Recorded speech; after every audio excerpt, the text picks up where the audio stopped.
एक मिनट एक minute. Hello everyone, welcome back to my channel. I am back with my face. Hope आप लोगों ने miss किया होगा, सो डोंट वरी, अब कहीं नहीं जाएगा। आज मैं आपके लिए एक ऐसा टूल लेके आया हूँ जो कि ना के बराबर है। ना के बराबर किस लिए है? क्योंकि इस टूल का यूज़ हम दूसरी तरीके से भी फोटोशॉप में कर सकते हैं। तो चलिए शुरू करते हैं।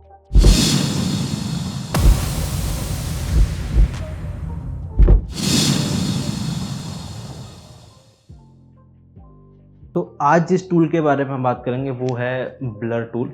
इसमें हम 3 टूल के बारे में बात करेंगे: ब्लर टूल, शार्पन टूल और स्मज टूल। ब्लर टूल नाम से ही पता चल रहा है कि चीज़ों को ब्लर करने के लिए, और शार्पन चीज़ों को शार्प करने के लिए, और स्मज टूल चीज़ों को ब्लेंड करने के लिए।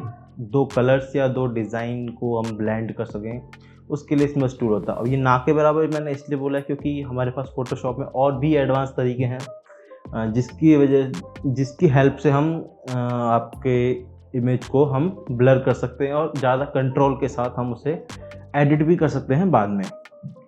तो सबसे पहले ब्लर का जो टूल है उसको समझने के लिए आपको एक चीज़ समझनी ज़रूरी होगी कि जो ये इमेज है जो मैंने इस समय लिया हुआ है वो उसका साइज़ है बड़ा काफ़ी। ठीक है, ठीक ठाक साइज़ है। साइज़ पता करने के लिए इमेज पे जाना और यहाँ पर इमेज साइज़ का ऑप्शन है। आप देख सकते हैं कि 4500 इंटू 3002 पिक्सल्स अच्छा खासा इमेज का साइज़ है। ठीक है, अब अगर मैं इस पे ब्लर टूल का इफेक्ट करता हूँ तो कुछ हमारे पास नहीं आएगा रिजल्ट। ऑलवेज न्यू लेयर और यहाँ से सैंपल और लेयर क्लिक करना है। मैं यहाँ से क्लिक करूँगा ना तो आपको कुछ शो नहीं होगा। Control Z। क्यों शो नहीं होगा? क्योंकि अब एक बात समझनी जरूरी है, जो टूल है हमारे पास ब्लर टूल, उसकी इंटेंसिटी इतनी कम है क्योंकि वो हाई रेजोल्यूशंस के इमेज पर वर्क बहुत कम करती है। तो उसके लिए हमें सबसे पहले, अगर हमारा इमेज का साइज बड़ा है तो इमेज का साइज हमें छोटा करना होगा। तो फिलहाल के लिए ये न्यू लेयर ली थी, इसको मैं डिलीट करता हूँ और इमेज पे जाके इमेज साइज यहाँ से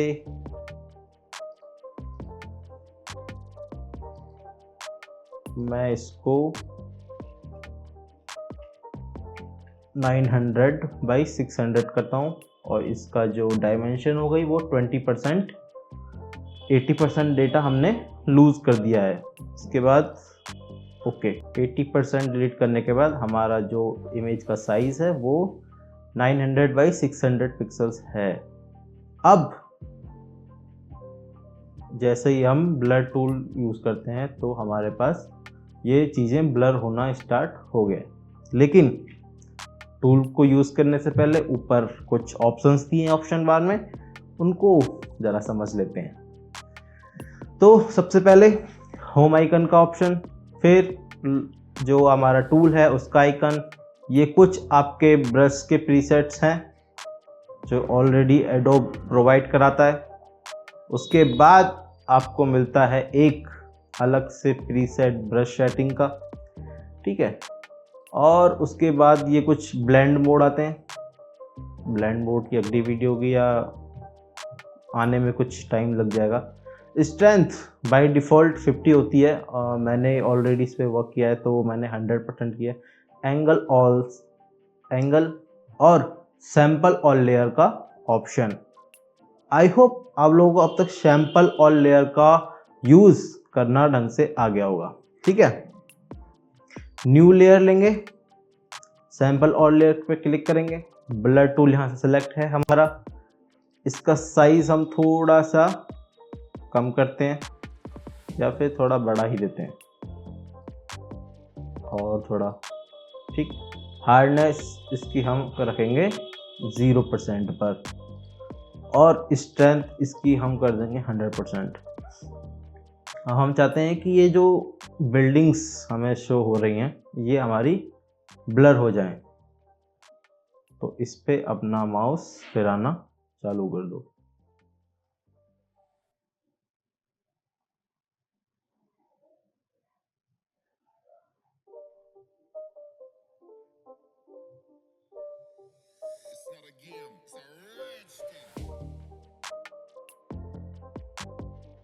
ऐसे आप इसे देख सकते हैं कि यहाँ से हमारी ये दोनों बिल्डिंग ब्लर हो गई हैं। ये पीछे का भी हिस्सा हम ब्लर कर देते हैं, ये भी ब्लर कर देते हैं थोड़ा सा, ब्रश साइज छोटा।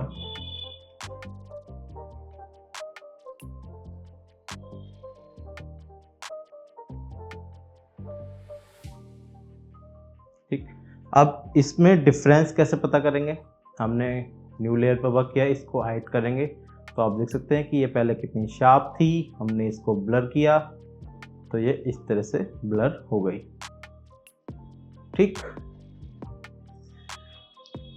अब जो बड़ी इमेज है उसको हम ब्लर कैसे करते हैं? ठीक है, उसका भी अलग से है, फिल्टर पे जाएंगे, ब्लर का ऑप्शन है, क्वेश्चन ब्लर करेंगे, मेन लेयर पे सिलेक्ट किया, ब्लर खुला, तो यहाँ पे इतने सारे ब्लर के ऑप्शन हैं, पर इन्हें हम बाद में समझेंगे।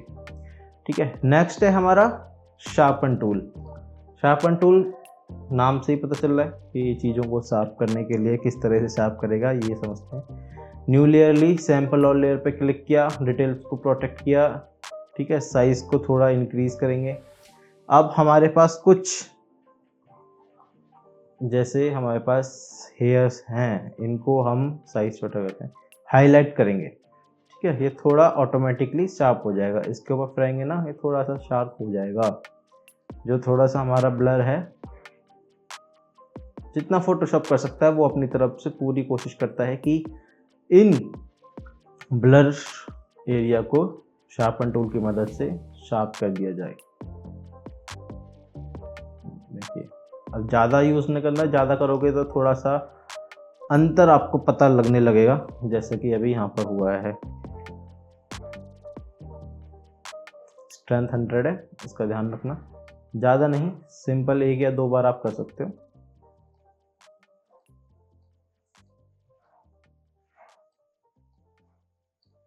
ऐसे, ठीक है। अब इसमें अंतर कैसे पता करेंगे? इस लेयर को हाइड करेंगे तो आप देख सकते हैं कि थोड़ा सा डिफरेंस तो पता चल रहा है।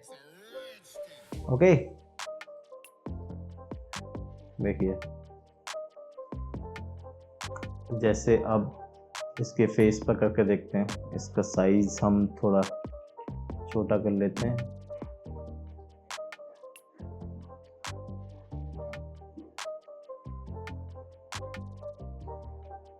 हाईलाइट एरिया को और शार्प कर देंगे तो काफ़ी अच्छा लगता है। देखिए, सिर्फ आई पे फोकस करिए, आपको कुछ डिफरेंस दिखेगा। दिखा? यस, ये चीज़ों को शार्प करता है। नेक्स्ट जो स्मज टूल है वो कलर को ब्लेंड करता है, और इसके लिए समझने के लिए मैं आपको यहाँ पर एक नया कैनवस लेता हूँ, ब्रश लेता हूँ, इसका साइज हमने इंक्रीज किया और हमने पेंट किया। ठीक, double click, colour change, then again paint, move tool, smudge tool,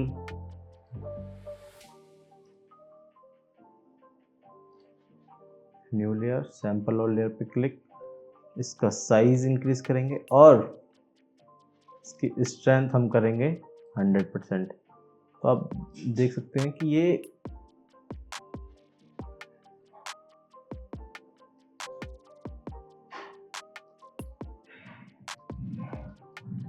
थोड़ा थोड़ा ब्लेंड होता है एक दूसरे के ऊपर। ठीक है, अब ब्लेंड करने के लिए हमारे पास भी ऑप्शन है। अब मॉडर्न जो टाइम है उसमें ब्लेंड की जगह हम कलर फिल कर देते हैं, क्योंकि हमें कलर चूज़ करने के ऑप्शंस मिलने लगे हैं बहुत सारे, और हमें पता भी चल जाता है कि दो कलर को, जैसे ये दो कलर हैं, इनका कंबाइन करके कौन सा कलर आएगा। तो लास्ट वीडियो ग्रेडियंट टूल की थी, उसकी वजह से भी हम इस तरह से ब्लेंड को यूज़ कर सकते हैं।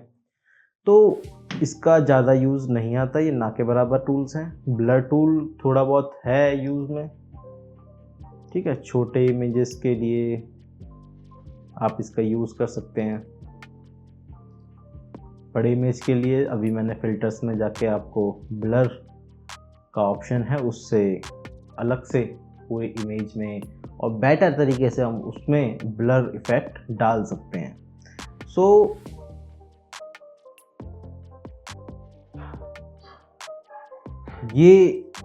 ये था फोटोशॉप में ब्लर, शार्पन और स्मज टूल। आई होप आप लोगों को समझ में आ गया होगा। समझ में आया हो तो प्रैक्टिस ज़रूर करना, और प्रैक्टिस करने से पहले एक बात का ध्यान रखना कि अगर आपके पास इमेज का साइज़ बड़ा है तो उसका साइज़ छोटा करना है आपको, और इतना छोटा कर देना कि ब्लर टूल का जो आप अप्लाई करो तो उसका इफ़ेक्ट आपके इमेज पे दिखे। इतना छोटा कर देना। अगर सेम साइज़ अगर मेरे बराबर रहता है तो आप उसको 20% या फिर 30% पर भी कर सकते हैं, ठीक है। और एक चीज़ ध्यान रखना कि आप न्यू लेयर पे जितना काम करेंगे उतने आपके पास कंट्रोल होगा चीज़ों को सुधारने के लिए, और स्ट्रेंथ और न्यू लेयर पे वर्क करने के लिए सैम्पल और लेयर पर क्लिक करना आपको बहुत ज़रूरी हो जाता है। तो आज की वीडियो में सिर्फ इतना ही, और जल्दी मिलेंगे नेक्स्ट वीडियो में। नेक्स्ट वीडियो होगी आपकी डॉस टूल, बर्न टूल और स्पंज टूल। इसका इफ़ेक्ट है कुछ अलग, तो ये थोड़ा इंटरेस्टिंग टूल है, इसको समझना ज़रूरी है। और इसके बाद 2-3 टूल हैं जो इंटरेस्टिंग हैं, जैसे ये पाथ टूल है, पेन टूल, टाइप टूल और शेप टूल आपका। तो मिलते हैं जल्दी डॉस टूल में, तब तक के लिए गुड नाइट, टेक केयर।